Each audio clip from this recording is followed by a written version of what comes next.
नमस्कार दोस्तों, Canada series में आज हम डिस्कस करेंगे एक व्यक्ति कनाडा में जाकर रहता है तो उसे कितना खर्चा हो सकता है। मिनिमम खर्चा बताएंगे, मैक्सिमम खर्चा भी बताएंगे। अगर आप रहते हैं इंडिपेंडेंटली कनाडा में, एक व्यक्ति जाकर कनाडा में रहता है तो उनका खर्चा क्या हो सकता है। अगर हम देखते हैं रेंट, रहने का जो खर्चा शहरों पर 90,000 टू 1.7 लाख तक जा सकता है। सिर्फ रेंट 1 बेडरूम अपार्टमेंट के लिए 90,000 टू 1.7 लाख तक जा सकता है। सिर्फ रेंट के ऑप्शन में बता रहा हूँ। अगर शहर के बाहर है तो 70,000 टू 1.4 लाख तक है 1 बेडरूम अपार्टमेंट के लिए। दोस्तों, शेयर्ड अकोमोडेशन, ये जो फैसिलिटी ज्यादा चलता है कनाडा में, जी हाँ, 40,000 टू 75,000 इनका रेट पर आपको शेयर्ड अकोमोडेशन मिल जाता है। एक कमरे के लिए 40,000 मिनिमम हो सकता है, मैक्सिमम हो सकता है 75,000 शेयर्ड अकोमोडेशन। मतलब एक कमरे के बारे में बता रहा हूँ, वो जो एंटायर अपार्टमेंट पर अन्य लोग भी हो सकते हैं। एक कमरे के लिए आपको 40,000 मिनिमम देना पड़ेगा। शहर के बाहर अगर आप इस तरह का शेयर्ड अकोमोडेशन चाहते हैं तो वहां पर भी 40,000 टू 60,000 देना ही पड़ेगा। यहाँ पर भारत पर मंथ 10,000 के अंदर एक अच्छा खासा रहने का फैसिलिटी मिल जाता है। अगर हम देखें खाने पीने का खर्चा, जो कोई भी सेविंग करना चाहते हैं तो सिर्फ खाना घर पर पकाइए, बाहर से नहीं खाइए।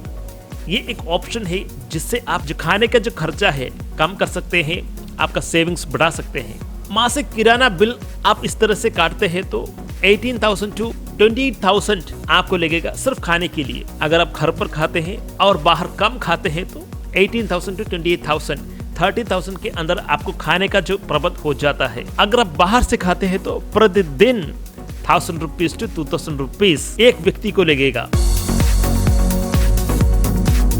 दोस्तों, अब हम देखते हैं बिजली, पानी, हीटिंग और जो कूड़ा का जो प्रबंध, इस तरह की जो चीजें, इनके लिए भी पैसा चाहिए। सर्दी में हीटिंग का खर्चा बढ़ता है।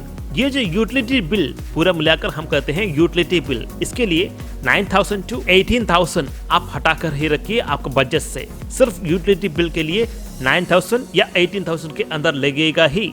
अगर आप चाहते हैं इंटरनेट और जो मोबाइल प्लान चाहते हैं तो इंटरनेट के लिए 5,000 से 8,000 रुपीज हटा कर रखिए और जो मोबाइल प्लान है उसके लिए 2,000 से 4,000 रुपीज हटा कर रखिए। मतलब कुल मिला के utility, internet, mobile plan, heating, बिजली, पानी, कूड़ा सब मिला के 10,000 टू 15,000 आपको लगेगा ही। अगर आप यूज करते हैं पब्लिक ट्रांसपोर्टेशन, बस, मेट्रो, ट्रेन, तो 6,000 से लेकर 12,000 रुपीज पर मंथ आप हटा कर रखिए आपका बजट से। अगर आपके पास कार है, खुद का एक कार है, तो उसका जो फ्यूल, सर्विसिंग, इंश्योरेंस, ये सब मिला के 25,000 टू 40,000 या उससे भी ऊपर आप एक मंथ के लिए, एक मास के लिए चाहिए होगा कनाडा में अगर आप रहते हैं तो। इसलिए ज्यादा से ज्यादा लोग यहाँ पर पब्लिक ट्रांसपोर्टेशन यूज करते हैं। 6,000 टू 12,000 के अंदर हो जाता है पब्लिक ट्रांसपोर्टेशन। जी हाँ, कुछ लोगों को कार चाहिए होता है, उनके लिए 25,000 से 40,000 से भी ऊपर पैसा चाहिए ही। जी हाँ, जो पर्सनल खर्चा होता है, व्यक्तिगत खर्चा और जो मनोरंजन, एंटरटेनमेंट, इनके लिए भी पैसा चाहिए। कपड़ा हो, टॉयलेट पेपर हो, जिम का जो मेंबरशिप हो, दोस्त के साथ घूमना हो, मूवीज पर जाते हैं तो इन सबको मिलाकर मिनिमम 10,000 से 25,000 लगेगा ही। जी हाँ, अगर आप पकड़ के खर्चा करते हैं तो 10,000 टू 15,000 लगा दीजिए। अगर हम देखें हेल्थ इंश्योरेंस, कुछ प्रांतों में सार्वजनिक स्वास्थ्य सेवा मुफ्त होता है, लेकिन नए प्रवासियों को कुछ महीने तक निजी बीमा का आवश्यकता हो सकता है। इसलिए ऐसा नहीं कि आप नए जाके रह रहे हैं वहां पर आपको हेल्थ इंश्योरेंस, स्वास्थ्य सुविधाएं के लिए पैसा भी देना पड़ेगा। ये हो सकता है महीना 4,000 टू 7,000 के अंदर। इंडियन रुपये के बारे में बात कर रहा हूँ। दोस्तों, अगर आप एक ट्रक ड्राइवर है तो कितना खर्चा हो सकता है कनाडा पर जाते हैं तो। शेयर्ड रूम आप लेते हैं, खुद का अपार्टमेंट नहीं, शेयर्ड रूम लेते हैं, 44,000 रुपीज। खाना पीना 20,000 रुपीज, मतलब घर पर बना के खाने का 20,000 रुपीज। बिजली, पानी, हीटिंग, कूड़ा, इंटरनेट, मोबाइल, ये सब मिला के 12,000 रुपीज। ट्रांसपोर्टेशन, परिवहन 7,000 रुपीज मिनिमम। व्यक्तिगत अन्य खर्चाएं 10,000 रुपीज। 1 लाख के अंदर मिनिमम टू मिनिमम 94,000 रुपीज लगता ही है अगर आप एक व्यक्ति शेयर्ड रूम लेते हैं। और उनका जो बजट मैं बता रहा हूँ 94,000 रुपीज लगता ही है कनाडा में। मगर कुछ संविधान है कनाडा में जो नए नए आते हैं उनको सपोर्ट को लेकर, उनका जो खर्चा को लेकर भी हेल्प करते हैं, सपोर्ट करते हैं, ताकि उनका जो खर्चा मिनिमम रहे, हेल्प करते हैं लोग। वहाँ पर इस तरह का संविधान है, भारतीय कम्युनिटी है और सरकार की तरफ से भी हेल्प किया जाता है। जो भी नए नए कनाडा में आके बसते हैं उनको हेल्प किया जाता है अगर आप फ्रेशली जाकर कनाडा पर बसते हैं तो। दोस्तों, बजट कम करने के लिए खाना भी सिलेक्शन किया जाता है जो पोषक है, ज्यादा मिले और पैसा कम लगे।